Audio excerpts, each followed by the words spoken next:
നമസ്കാരം.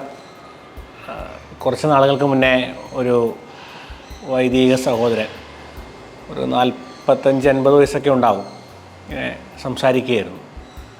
അപ്പോൾ സംസാരിച്ചുകൊണ്ടിരിക്കുമ്പോൾ ഒരു ചെറിയ ഉത്തരവാദിത്വമൊക്കെ ചെയ്യുന്നുണ്ട് ഞങ്ങളുടെ സമൂഹത്തിൽ, സന്യാസ കൂട്ടായ്മയിൽ. അപ്പോൾ ഇങ്ങനെ പറഞ്ഞു മടുത്തു, കുറേ പരിമിതികൾക്കിടയിൽ നിന്നുകൊണ്ടാണ് ജോലി ചെയ്യുന്നത്. പക്ഷേ അതിനിടയിൽ അനാവശ്യമായ ചില ആരോപണങ്ങളും വിവാദങ്ങളൊക്കെ ഉണ്ടാകുന്നുണ്ട്. അതുകൊണ്ട് തന്നെ ആ ഉത്തരവാദിത്തത്തിൽ നിന്ന് മാറി വെറുതെ നിന്നാലോ എന്നൊക്കെ ആലോചിക്കുകയാണ് എന്ന് പറഞ്ഞു. വിമർശനങ്ങൾ കുഴപ്പമില്ല, പക്ഷേ അനാവശ്യമായ ആരോപണങ്ങളൊക്കെ ഉണ്ടാകുമ്പോൾ പല മനുഷ്യരല്ലേ, മണ്ണ് കൊണ്ടുണ്ടാക്കിയതല്ലേ, ചിലപ്പോൾ മടുത്തു പോവും. അപ്പോൾ ഇങ്ങനെ സംസാരിച്ചുകൊണ്ടിരുന്നപ്പോൾ അങ്ങനെ യാദൃശ്ചികമായിട്ട് പറഞ്ഞതാണ്. ഞാനത് കേട്ടിട്ട് ഇങ്ങനെ കുറച്ച് നേരം ഇങ്ങനെ ആലോചിച്ച ശേഷം ഞാൻ പെട്ടെന്ന് പറഞ്ഞത്, നിങ്ങൾ ഉമ്മൻചാണ്ടീനെ പറ്റി ആലോചിച്ചിട്ടുണ്ടോ? 5 വർഷം കേരളത്തെ ഭരിച്ച ഉമ്മൻചാണ്ടി ഒരുപാട് വിവാദങ്ങളുണ്ടാക്കിയ, ആരോപണങ്ങൾ ഉണ്ടാക്കിയ കാലഘട്ടം. അറ്റപ്പറ്റ ഭൂരിപക്ഷം മാത്രമേ ഉണ്ടായിരുന്നുള്ളൂ ആ ഭരണകാലത്ത്. 72 കൃത്യമായിട്ട് ഓർക്കുന്നില്ല, 72-70 MLA-മാരുടെ അറ്റപ്പറ്റ MLA-മാരെയും കൊണ്ടാണ് 5 വർഷം തികച്ചത്. ഇത്രയേറെ ആരോപണങ്ങൾ ഉണ്ടായ സമയത്തും ഇയാൾ എന്തുമാത്രം കാര്യങ്ങളാണ് ചെയ്തു കൂട്ടിയത്.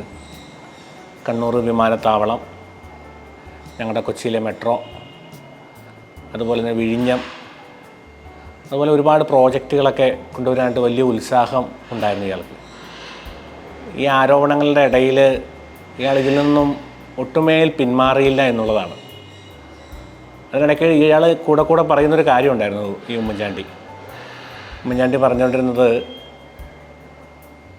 എൻ്റെ മനസാക്ഷിക്ക് തെറ്റെന്ന് തോന്നാത്തടത്തോളം കാലം ഞാൻ ജനങ്ങളുടെ ഇടയിൽ പ്രവർത്തിക്കുമെന്നാണ്.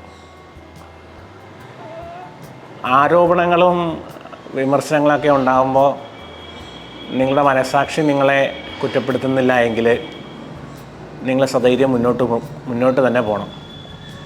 ഞാൻ പറഞ്ഞു, ഞാൻ ആ വൈദിക സഹോദരനോട് പറയുന്നത് എങ്ങനെയാണ്, പൊതുവേ ഒരു മടിയനും അലസനും ഒക്കെയാണ് ഞാൻ.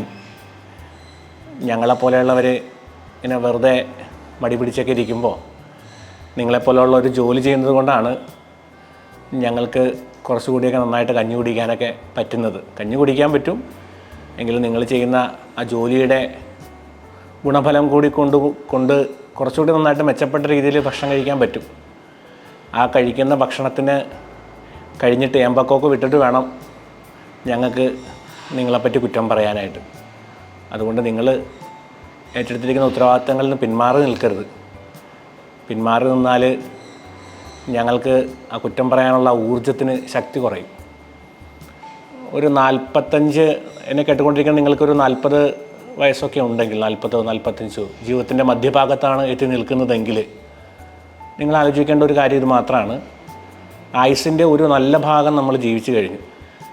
മലയാളിയുടെ ആയുർദൈർഘ്യമൊക്കെ കുറഞ്ഞു വരുന്നൊരു കാലത്തിലാണ് നമ്മൾ ജീവിക്കുന്നത്.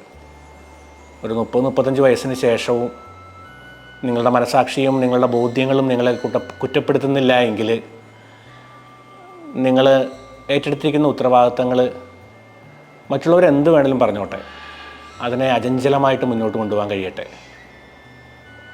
ഇന്ന് അങ്ങനെയുള്ള മനുഷ്യരുടെ എണ്ണം കുറയുന്നുണ്ട്. മറ്റുള്ളവരെന്തു വിചാരിക്കുമെന്ന് പേടിച്ച് ജീവിതത്തിൻ്റെ സാധ്യതകളെ ഉപയോഗിക്കാൻ കഴിയാത്ത ഒരുപാട് പാവം മനുഷ്യരുണ്ട്.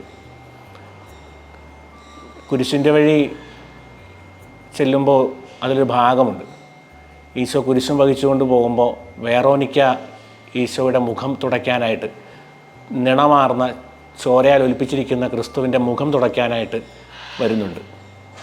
ആ ഭാഗത്തിന് ഇങ്ങനെയാണ് ആ ബലച്ചൻ എഴുതി വച്ചിരിക്കുന്നത്, ആരെങ്കിലും എന്തെങ്കിലും പറഞ്ഞുകൊള്ളട്ടെ, സ്നേഹം പ്രതിബന്ധം അറിയുന്നില്ല, പരമാർത്ഥ ഹൃദയർ അവിടുത്തെ കാണും. ജനങ്ങളുടെ ഇടയിലൂടെ, പട്ടാളക്കാരുടെ നടുവിലൂടെ അവൾ ഈശോയുടെ മുഖം അവളുടെ തുവാലയിൽ ഒപ്പിയെടുത്ത് അവനെ ആശ്വസിപ്പിക്കുകയാണ്. ആരെങ്കിലും എന്തെങ്കിലും പറഞ്ഞുകൊള്ളട്ടെ, നിങ്ങളുടെ കർമ്മത്തിൽ നിങ്ങൾ കുറേ കൂടി നിർമ്മലമായി മുന്നോട്ട് പോവുക. നന്ദി.